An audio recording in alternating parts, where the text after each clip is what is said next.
Pregnancy can be one of the most joyful times in life, but it can also be one of the most anxious, confusing and overwhelming. Hi, I'm Rachel and welcome to the Kent Business Show. Today I'm joined by Amanda and Charlotte from Expectancy Scanning, a midwife-led pregnancy and women's health clinic that supports families from fertility right through pregnancy, birth and beyond.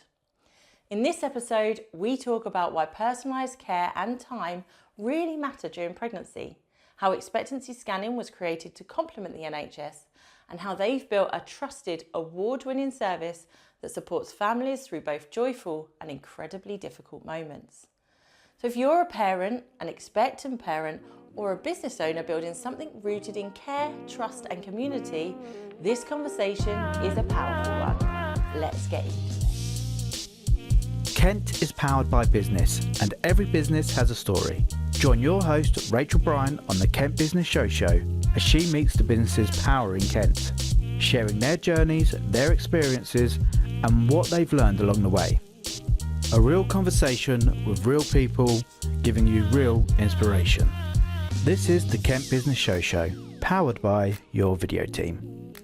So Amanda, Charlotte, hello and welcome to the studio. Hello. How are we feeling? Good, thank you very much. Good. Yes, very good. Good. Nice to see you. And you. So expectancy scanning, I mean, you've been finalists for awards. It's all go. Tell us the journey. Tell us how this got started.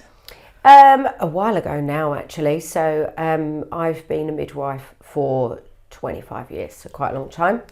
And then even when I was in the NHS, I started, I trained in ultrasound.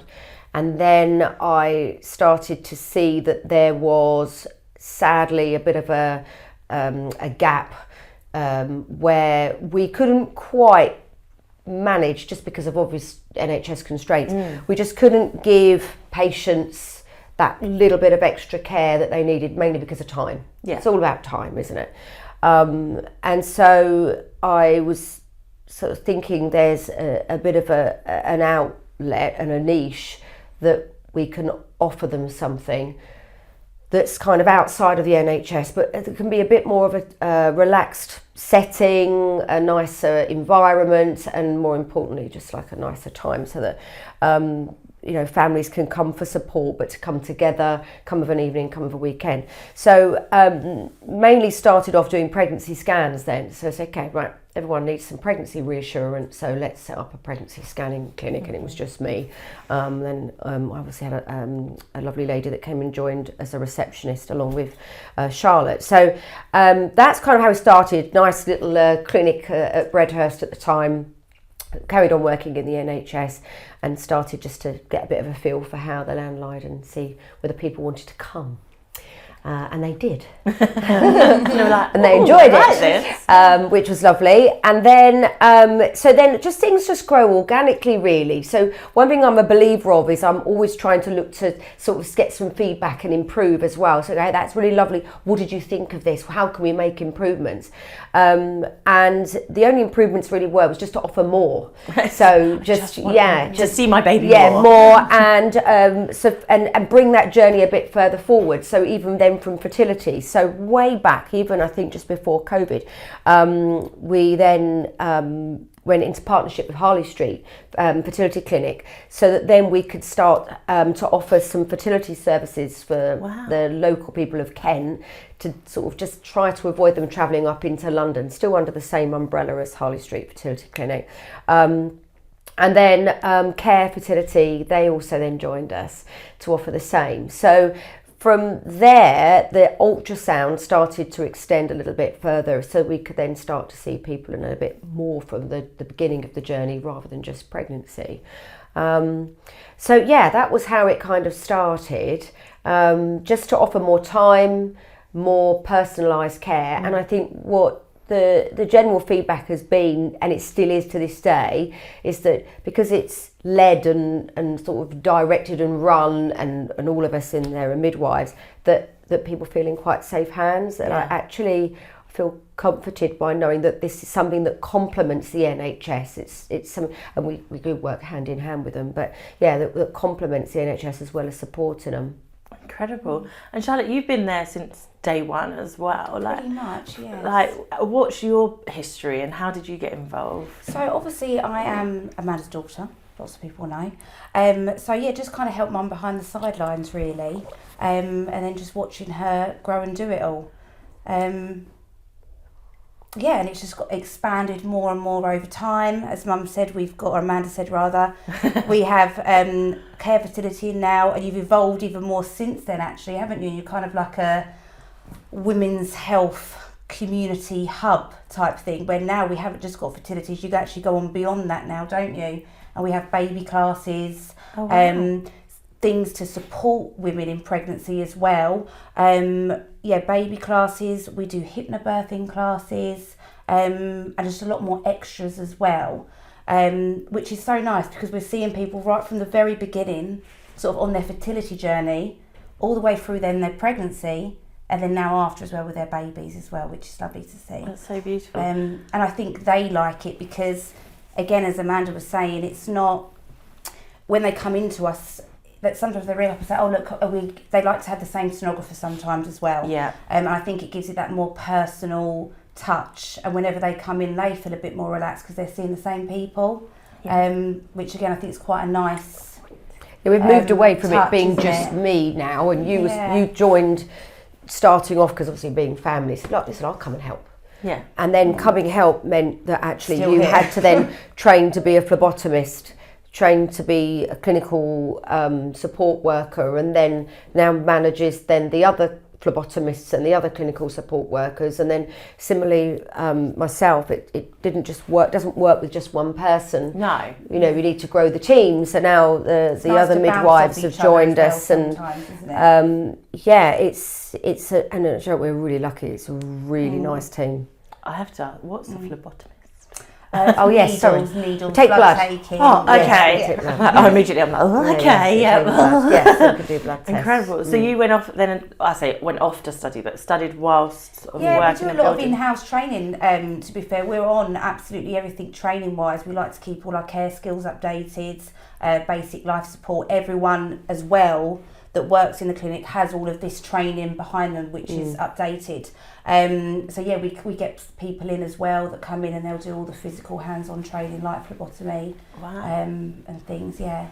And because this is the thing, like you say about this whole journey that people are on with you, is ultimately, you know, it could start, like you say, from fertility, of the getting pregnant and stuff, but lots of families have more than one child as well. So this is a case of like, I remember with our midwife is like we saw her for one, and then when we got her again, we were like, And this is it as well. And I always say it used to be like once upon a time, you know, you used to have like a family doctor. Yes. So they used to know all of your history and your family history when you went in to see them. So now it's the same. They're like, oh, well, we had Amanda in our last pregnancy. Here's Amanda again. And, you know, and we do remember these families as well. It's not something that, we forget. No. I think it's really nice, and as I say, I think we love it, and I think they love it as well.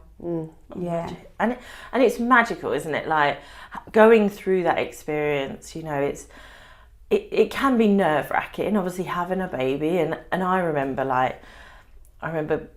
exactly that is at the time we did have a family doctor, and I remember phoning him and being like, I peed on a stick and the instructions tell me I need to ring you, so here I am ringing you. And I walked in there and he was like, okay, so peed on a stick? What? And I went, well, now what do I do? And he was like, well, you're pregnant, darling, like you grow a baby. And I went, you know what? And he was like, why do you seem surprised by this? You've been trying for a baby, you're now pregnant, this is what you do. But I almost wanted someone to go, and this is the instruction manual. Yeah. But I suppose through you guys is really, you've got that touch point, is you are there. Because it's different to the NHS, is you are there. Unfortunately, the GPs are very, very busy, and they don't have anything to do with early pregnancy unless there's somebody. It's the first point of call for someone that's got some problems. Of course, I appreciate that, but it's everything's online. So you don't even register with the GP now. Do you have to self-refer online? Self-refer online. Don't you? Oh, wow, really? So we're really lucky because the girls that take all of the inquiries, you're always the first point of call, and the other two clinical front of house girls are constantly, daily, and we're not the first point of call for people that ring up and say, right, can I have some advice, please? This is the example you've just given. And where do I go? And the other downside is the blooming internet. So it is lovely. Dr. Google. My app says. And we're led by apps and the internet, which can be an amazing source of support, but it can be an amazing source for worry and anxiety. And I really do feel for lots of families at the moment that are currently particularly going through fertility journeys, because that's a long journey, and you are guided by groups and support groups which are very helpful, but again can be something to compare, which I think we know worries. too much sometimes now, don't we? It's we're not as naive. It can be a bit of a, you go down a rabbit hole, don't you? Yeah. Well, they say like get out. Knowledge is power.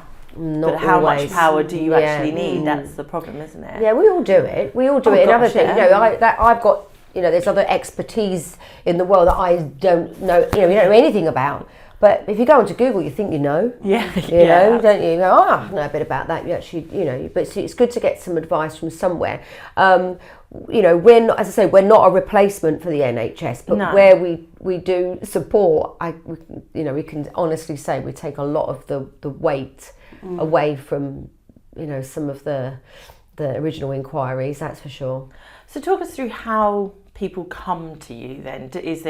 Is it only self-referral? Is it, like you say, through the NHS? They say, look, we think these... Yeah, twofold. We've got the self-referral, which anyone can come. You don't need a GP referral for anything. And that includes blood tests as well as pelvic scans. So some people come along just for pelvic scans if they're having, if they're young women that have period problems, for example. Then they could just self-refer, which is pretty handy really, rather than waiting for GP especially referrals. For pelvic scans as well, because I think the referral waiting list for gynae scans is long at the moment. Okay. So we do get a lot of people and their GP has said, look, you're just on the waiting list. Whereas if they come into us, they can have a scan, we can give them the answers. If it is something that needs more management, they can go back to their GP and say, look, I've done that first half now. Can you support me with the rest? Yes, we do get a lot, I think, pelvic scans. But and referrals from, they self-refer to us, but we do have lots of different services, I think, as well, the forget-me-not as well, which, yes, we do work close with the NHS. So, we have a service that, sadly, if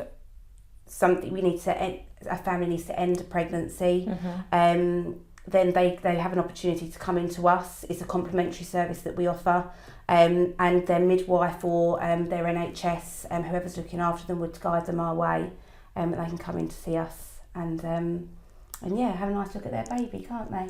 It's just a nice calm place just to see baby moving around and take some nice images with family in a nice environment. So we do get a lot of support from the NHS with that, don't we? Who else, I suppose? Naomi. We've got Naomi as well. So then they have links with bereavement support. And it's completely free. And we've had some really good feedback from that actually, which is. It's not some families you want. They don't want to come, obviously. No. But the feedback has been really positive. And we had a feature in the Kent Online newspaper of a lovely family that had said, actually, just want to reach out and tell everyone about it, because it's one of those things where if you think about it afterwards, unfortunately, there's no opportunity to get some memories, and unfortunately, when you are given a diagnosis in the NHS, it becomes a bit of a conveyor belt that happens very quickly. Which is amazing, because the NHS are doing a wonderful job, and we do. We're like, look, unfortunately, this is what's happened. This is your diagnosis. Now, this is the plan. This is the process. And you're on it, and you can't get off. If you could just pause just for a minute and just, with your family, just go, do you know what, should we just take a breather just for 5 minutes? Because there's absolutely no rush. Come in, let's come and spend some time together, and then we can then use that as a platform. And a lot of people have said it's a good platform to help their grieving, that's for sure. Of course. Rather than oh God, we went down there and we didn't see what what happens. Yeah. And it's the shock, and you're driven through. Just like you say, you trust the expert, so you sit on it and you go with it. Whereas actually, just someone going, just step aside, just stop for a minute and come in. The environment as well is a massive game changer. If you're in hospital, hospital's very clinical. Again, our NHS are fantastic. I know that things are changing, but they're on the maternity ward. So they're going through it and they're seeing people either heavily pregnant walking past them with their newborn. Whereas we really try our best to even make sure there's no one else in the clinic at the same time.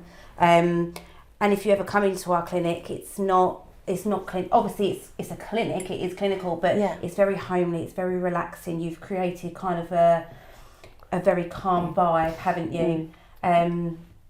Which I think again makes a huge difference. Well, like you say, when in those moments of grief and bereavement and things, but also in the happy moments when you're going through the healthy pregnancies, is being in a place that is comfortable, sofas, curtains, all of that. Whereas walking into A&E and there's someone screaming and someone bleeding, and you're like, I'm trying to enjoy this process right now, and it's not as easy to be calm. Don't and you're like, okay, and and you've got to down a bottle of water before you go in for your scan, and then there's a queue for 3 people, and you're like, I just need to pee, like all those things. Whereas you've created that space that then allows the process to happen smoothly and at your time is really important. Yeah, and it's not all sad. No, it's not all sad. Unfortunately, there is a small element of our jobs that is not always happy news, but as a whole, it is. And the lovely thing now, because we have been open 9 years, is that we are seeing families that even when we have seen them in really awful times, they've actually come back, and it's just an honour to see them come back actually, because I know, like you were saying, coming back in sometimes to the same environment, you'd be like, oh crikey, that's not the place that I associate with good news, but actually they say no, because we felt so supported, we couldn't think of anywhere else to come back. So that's really so it's not all sad. It is. We have a nice relationship with these people as well. And we have some people come and say, no, I wanted it to be you guys that see now this baby for the first time, or I wanted it to be you guys that we found out the gender with again. And it's lovely, isn't it? Yeah, we've got too many cards and things to display. It would be for infection control. We can't keep them up all the time, do you know what I mean? So we are grateful. We get some really good so you get lots of happy stories. That's great. It's not all sad. So being in midwifery for 25 years, are you now beginning to see the next generation? Are you getting like family members of like, this was me and now here's my baby, and you're like, whoa, hang on a minute. Yeah, definitely, it's sweet. It's lovely. Yeah, they come back to you. Lots of. I mean, it's funny anyway, because we're in a different generation now. So it's now we're seeing lots of families that are having children with their, say for example, second relationship. So then they've already got a family. So say, I'm going to have another baby or some more children with my new partner. So we're seeing people that are coming in where we've seen, for example, this lady's daughter at the same time as she's pregnant as well. Okay. So they're sisters, but also uncles and aunts or whatever at the same time. So that's quite sweet. Because we're all evolving. So it is. I'm showing my age a little bit, but I am starting to see. We all are. We've got a good group, and a couple of the midwives that are with us have been with us for quite a while now. Everyone has actually. And I was going to say, there's not one person that works in the clinic that has just come. Not saying that it's a problem, but they've all been in the industry or done something for probably at least a decade, if not more. So everyone's got that background and experience behind them. But sorry, what was you saying then? I thought you were going to say something about. For some reason, I thought you were going to say something about Ashley breastfeeding. Well, no, but there you go. So you started it now. Yeah, you said about staff members. One of the staff members has just come back off maternity leave again. So she's a bit rude now if you're watching our show. But you know, she'll go and do her scan. She'll go upstairs, and we've got a little breastfeeding area in the corner, haven't we? And she's sitting there, she's pumping, eating her pasta and salad. Then she comes back down. She carries on with the day. So I love yeah. that. Yeah. So her baby's with her at this. No, She's just pumping. Yeah. Oh, I was like, oh my goodness! Like, yeah, we've also got a creche now. That would be handy. That would be handy. Yeah. Incredible. So let's go through a journey then. Like, how early are you beginning to see families? You speak about fertility, but also you said about, you know, even period problems and things like that. Like, how early can you start seeing people and they start their journey? Aside from people that have just, you know, some sort of, you know, menstrual issues, then we do see people that are having lots of fertility treatment abroad. Okay. So there's a huge, and for obvious reasons, it's more accessible, more financial advantages to going abroad. The issue of everyone having their fertility treatment abroad is that they can't have their scans there. It just becomes too expensive. You need a lead up of scans and blood tests. So we fill that gap. Okay. So we become the clinic's eyes, which is lovely. So you know, not everyone's fertility journey is easy. It's not always a success on the very first transfer. So we might see some people for 2-3 years before they, sadly, you know, it's a journey. Our lovely lady, we've seen her since the very beginning. She's only just had her baby, and it's been so lovely to see. I've seen her for years. Yeah. So we do see, but so that's kind of you know, not always. It's quite unusual. We see people that long for years, but for pregnancy, people will then they can come in from 6 weeks. They can come in really from about 5 weeks of blood test, but 6 weeks from pregnancy, and we get the call. I was going to say, we get the call from them from literally the day they conceive. Yeah. I'm ready. It's happened. You are a miracle worker sometimes when you send them off to go and say there is that. And we've had people going, I'm going to heat the hot tub up tonight. It was a very good successful story. Yeah, and then literally, if she rocks back up 2 months later, and we was like, did you get that hot tub heated, did we? And it worked. So there's a condition called PCOS, which is polycystic ovarian syndrome, and it's quite. Now we're starting to speak about it a bit more actually, because it's been something that people have sadly suffered for and had not much in the way of sympathy and support from GPs and the NHS. And the symptoms are irregular cycle, amenorrhea, which is obviously not having any periods at all. Okay. And so therefore, how can they get pregnant? You know, there are issues with timing. When do we obviously time anything, let alone am I ovulating?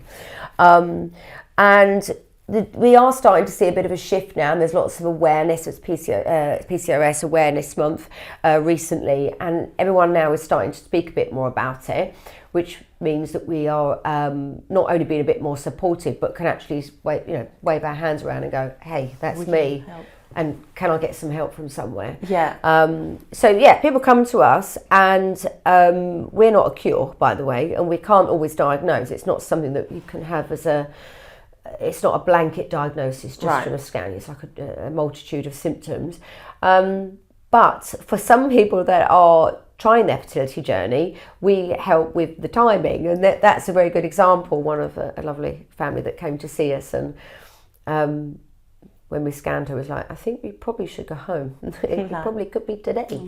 And then they skip off out the door. And I always say about this lovely lady that came in, and she'd been trying, and her husband was working away. So I was like, okay, well, he didn't go to work. You need to be together. Literally. You need to be together.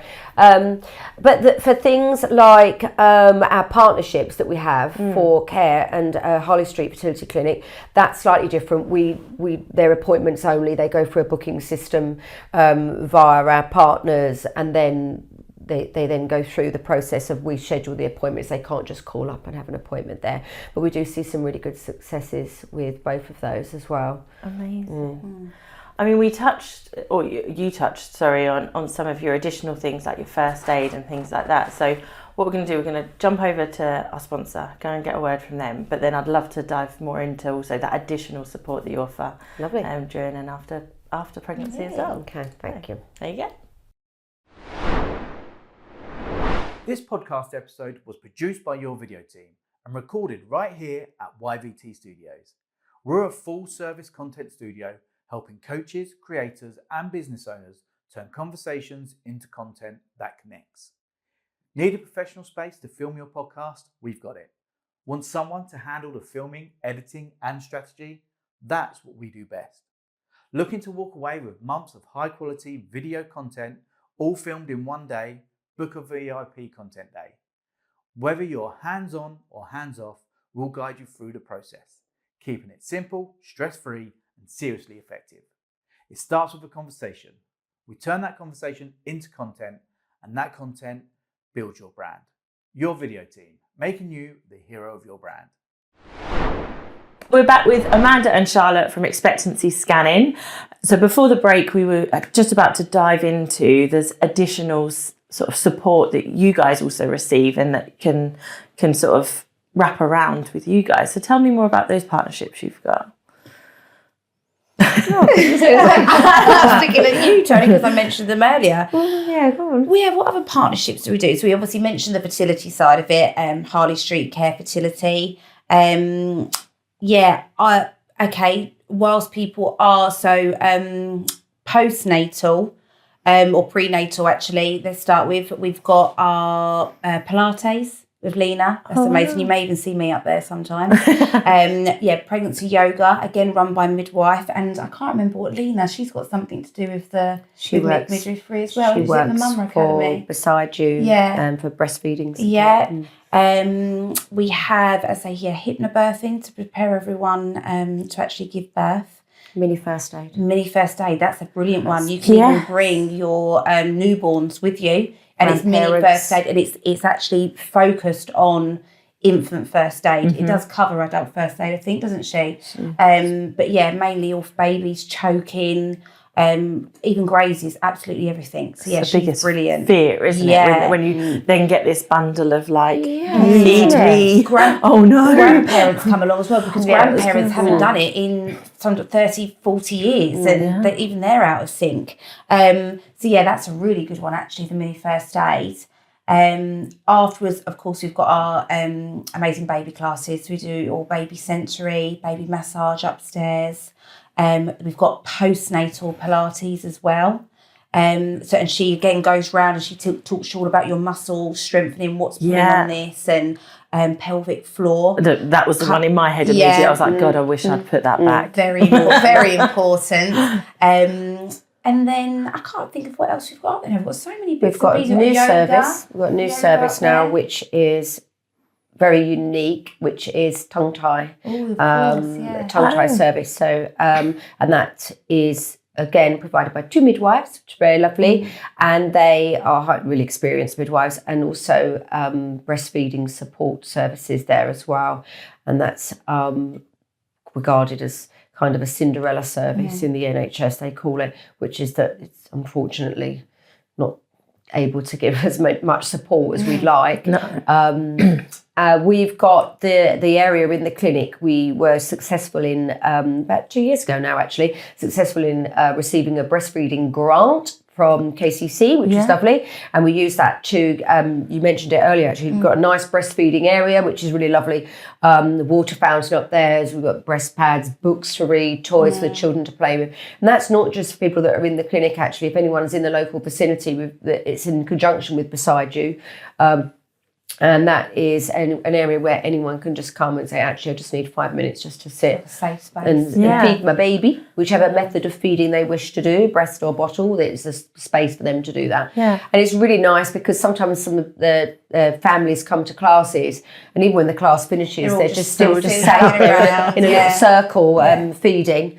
But the amazing thing is now we've got a nice collaboration. So everyone that's under the umbrella of Expectancy, we all work together collaborative as well. Yeah. So we'll say, oh, you got any spaces for your class on Thursday? Lady just mentioned it. Really I've good got this support couple system, isn't it? they've got issues with breastfeeding. Can I give them your contact details and so on? And some feedback from lots of families has been, actually, if we think, I wonder if they do it, they probably do. So they just know that now that's become like a central hub and a local hub. And it's really important to have those like groups and that space, isn't it? Because like I remember when I'd had my children and I was like the first on my side and the first again on Ben's side of the family, because they'd all had older kids, so they were in their 20s. So then having me come along and then have a baby, like for them, I sort of felt really alone. And you get all this advice and guidance and stuff, but actually you kind of want it from the people who are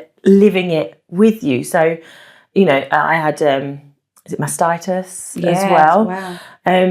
And for me, I had really odd symptoms, which everyone was like, oh, I didn't realise that's what it was. But then when I got into a group, they were like, oh, I had that, do this, do that. And all of a sudden I was like, oh, okay, this is, you kind of like have that support as well. And I think I hate to keep throwing in the word COVID because it's just because, but we all have timed our lives around, it was before COVID or after COVID. Yeah. But before COVID, we were a bit more sociable. And then when COVID hit, then particularly families having children, really isolated, unable to socialise, unable to do anything. And it goes through the board, even attending for scans. You couldn't bring your partners, couldn't bring family, couldn't bring children.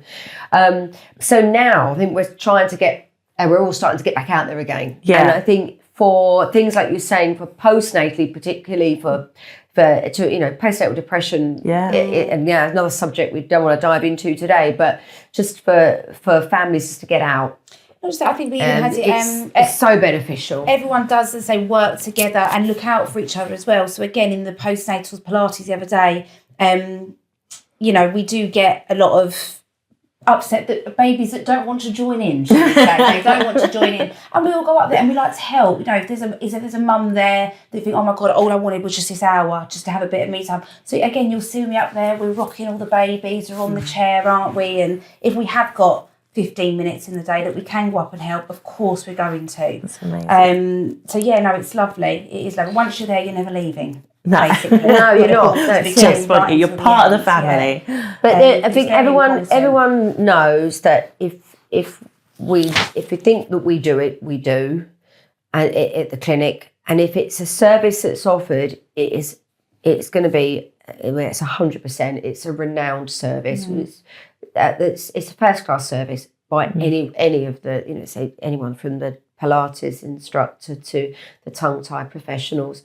Everyone that's there is a professional, a health professional with lots of experience and knowledge and very enthusiastic, and you know it's now become quite a unique you know Space. For the local community. So I mean we've talked obviously on your partnerships as well, but what about in-house? I mean, when I think of scanning, I literally think of that black and white grainy thing, like, and I'm like, I think, and they're like, can you see the baby? And I went, I can't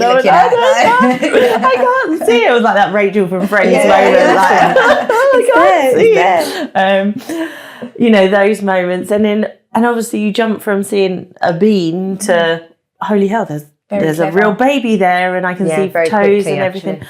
But now there's like 3D scanning. I think, what scans and what? We've gone right from 6 to 42 weeks to 6 weeks. And the only reason why we do 6 weeks, I know that people find out they're pregnant from 4, is because from 4 weeks, there's nothing to see in the uterus. So we do it from 6 weeks. So that's when we like to see a little baby, little peanut. Yeah. Like that picture that Rachel's got on Friends, little peanut, and then right till the very end where they're so squished and big in there, you can just about measure the head towards the end. But yeah, everything in between. So early scans, gender scans, reassurance scans. Do our early gender scan now as well, don't we? So typically gender scans done from 16 weeks. We can now do them from 12 weeks. And we also offer a blood test, which is 99.9% accuracy, and that's from 6 weeks of pregnancy. You can find out what you're going to have. Very clever, from isn't 6 it? weeks. Oh my God, that's great. Yeah. both of mine were a surprise, and I was quite happy with that. But I know some people they just want to be so prepared and so on it, and I get it. Like to decorate a nursery and then go, oh, it's the wrong colour, is a lot. But wow, that's so incredible. Clever stuff, isn't it? And they're picking out with the blood test anyway. They're picking out your baby's DNA. And they're looking for the Y chromosome, X chromosome in there. So, yeah. And do you have many requests for like the gender reveal? So don't tell us. And for the ultrasound, ultrasound we can do that. We do, don't we? So we, as Charlotte said before, we try not to make it, well, we want everyone to come and have a lovely time. Yeah. But you have to remember that the underlying reason for visiting, it's a medical exam. And I think that's the blanket thing. We have to always try to remind people we're not a souvenir, even though we offer those souvenirs. That's not what we're there for. Yeah, the primary reason is let's make sure you're okay and that everything is clinically looking as well. As I say, it doesn't replace the routine NHS care. Still attend for it, but we can complement that. But yes, of course, it's still a lovely event. So if people want to come in and say, actually, great, glad everything's all well. Now, can you have a look at, for example, the gender? Yes, we can. Don't want to know in the room? No problem. We can write it down for you. And then we do have some some lovely bits in our little shop. So we've got cannons and things and so on, which we have in stock. So that then, we can support them on a nice little exciting journey. But yes, all of our scans, particularly towards the end where it becomes less of a souvenir anyway, because obviously when you've got a little baby that's 6-7 pounds, you're not likely to see you know what I mean? So, but it is then again about complimenting the NHS and say that's fine, but we can do a lot of the wellbeing checks for you. There's a postcode lottery as to in some areas as to what scan you'd get at what stage. Like some ultrasounds are performed in the 3rd trimester for some trusts routinely. Others you won't get a 3rd trimester ultrasound scan if you're too fit and well or if you don't have any. That's it. So we kind of complement them there. So we do scan all the way 2 to 3 scans. Yeah, most trusts 2 scans in the whole pregnancy, 12 and 20 weeks, and if you're lucky you might get one at 36. It's amazing. So, I mean, that journey, like you said, is ultimately this is about the medical side of things. If a family comes in and there is a medical sort of issue that arises, how does that get dealt with? Because, like you say, you obviously then have to partner with GPs and things like that. Yeah, well, we've got the situation the whether it's a serious. It depends how serious the incident. So we have robust clinical pathways for what to follow for any referral procedures. So as a general rule, we'd have the low-key referrals, which would be that somebody is really clinically well, but sadly we've had to deliver them some bad news, or we think there's something that looks suspicious. Then we'd have a pathway via to the NHS. If somebody's clinically unwell, that's different. We have a more robust pathway, but that's very few and far between because we've got really good risk assessments so that we tend to have fit and well people that come to us in the first place. Because if you're pregnant, for example, you're normally well. All right? If you're not well, they don't come to us. They tend to go to the NHS. So we're pretty all right. But no, we have got really good pathways and procedures. What's amazing is that because we are all amazing health professionals, which we are, and we've now been open for over 9 years, worked so closely with all the local NHS trusts. We have such good respect, don't we? But it's a mutual respect that they know that, even if we just say, actually, we've just got a little bit of a hunch. Do you mind just checking this person out? Because we're just think it'd be just handy to have a second opinion. Then all the local NHS trusts are like, no problem, that's fine. We're not increasing any workload for them. We're actually just supporting them, and we've had some amazing feedback over the years of families that have said, in actual fact, if we'd not come for our scan, it would have been a very different outcome. If we'd not... And even in later pregnancy as well. Before we've had hunting in later pregnancy. This is again, we've sent someone away and said, look, don't go home. You need to go straight to A&E. And they walked in, I think, the next day, didn't they? With their baby. With the baby? Yeah, the baby was actually still in... The baby was actually still in hospital, but baby was delivered. Let's put it this way. And he's now safely here, which is lovely. Healthy. Healthy and safely delivered. And that's the main thing, isn't it? So life-saving. Can be absolutely. life-saving. Yeah, we've got many examples where just the pathways have just been just the right pathways. So you're in safe hands. And even if people are coming for mainly obviously everyone wants to check their babies well, but even if they are coming just to, let's go and have a little look in 3D, and they not realise, sometimes they're not really understanding that is another medical exam that's taken place on yourself and your baby. Yeah. And yes, sometimes we look for, actually, something isn't sitting comfortably, and then it's dealt with.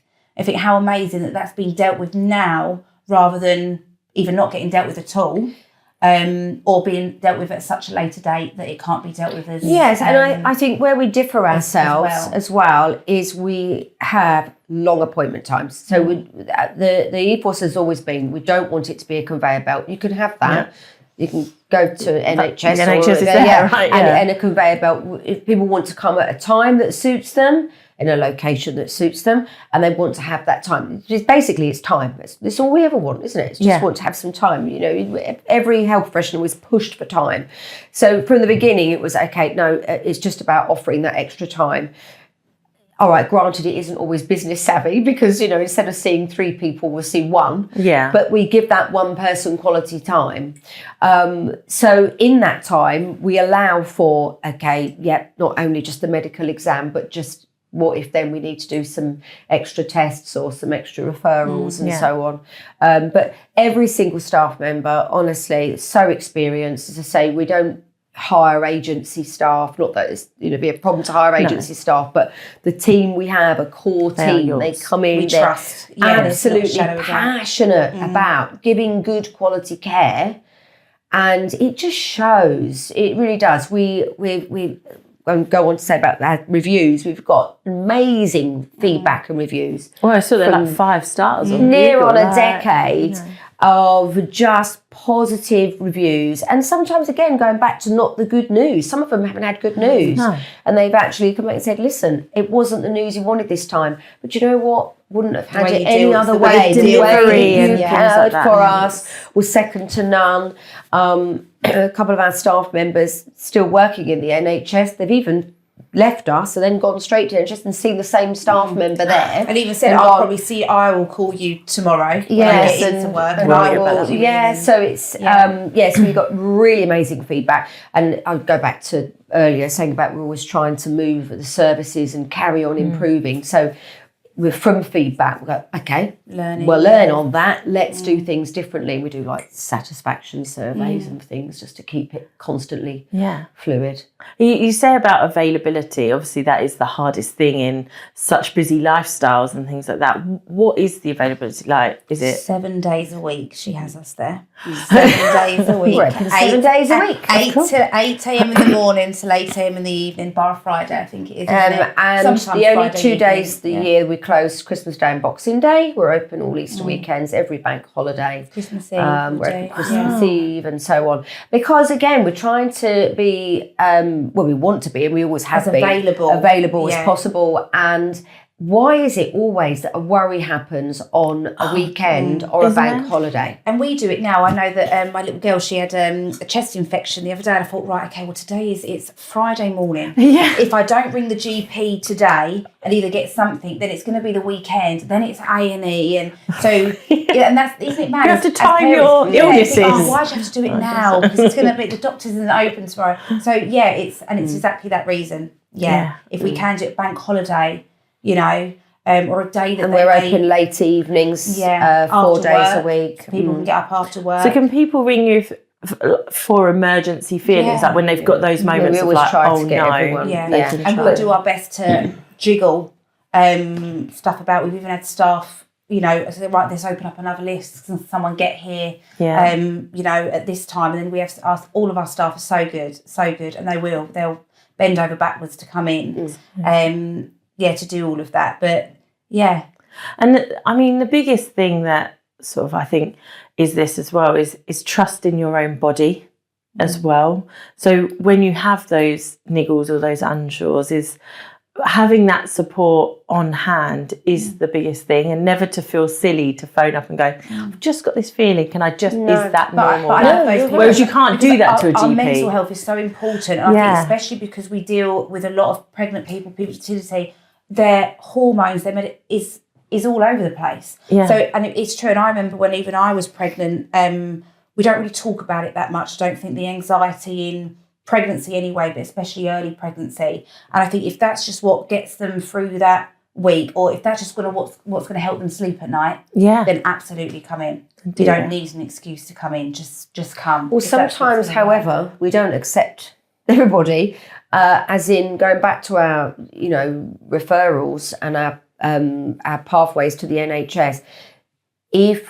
And again, everyone is so knowledgeable and so very well qualified that going back to almost like triaging some calls, if somebody does ring and say, I've got X, Y, and Z as a symptom, it may not be applicable to come to us. No. So then we'd say, actually, you'd be better off not coming to us, go to A&E, go to triage, go wherever. And sometimes as well, we've had many families that we've probably spoken to for about 4 or 5 weeks, never once seen them. Because we've just been saying, let us know how you get on, we'd love to hear. But they've never actually hit us for a good, 6 weeks, because another service. But they were just like, well, actually, you did point us in the right direction, and had you not have done, then we wouldn't have done. A good example of this as well is fetal movements. It's a topic that we could talk about forever, but obviously we ask women in pregnancy to monitor their fetal movements, and there's a pathway that they need to follow, which is if they have concerns, and the first point of call is to call the NHS. So again, especially the later stage of pregnancy, we could support you with that, but we're not the first point of call. It has to be. So and a lot of people say, wow, it's not about you just coming and saying, oh, I'll take your money. No, it's not. No. It's about us looking after you. Even if we've never seen you before, you have to make sure you're going through the right pathways and channels. So that's amazing. I mean, we're nearing the end now. You've told us how far you've come in 9 years, and I mean, Charlotte, you even made a little joke there, as maybe that's another service we'll have to add. What is next for you guys? What do you see this growing into? I think there's always room for growth, isn't there? Always. We've got a brand new machine now. So we've got we've got a second scan room. So that's already quite a big achievement this year anyway. Congratulations. And it gets filled up, doesn't it? So yes, we can offer more appointments at more sociable times for everybody, so that it means we can have now extra appointments on evenings and weekends, which are our busiest times, because everyone wants to come with partners, family, and so on. So that's now starting. Some exciting changes with the new services that we've mentioned. We've done a few new. The early gender was this year, just changing the clinic really, just to be just a more wraparound service. So we're always growing and offering more services. So next year we're going to looking at the same.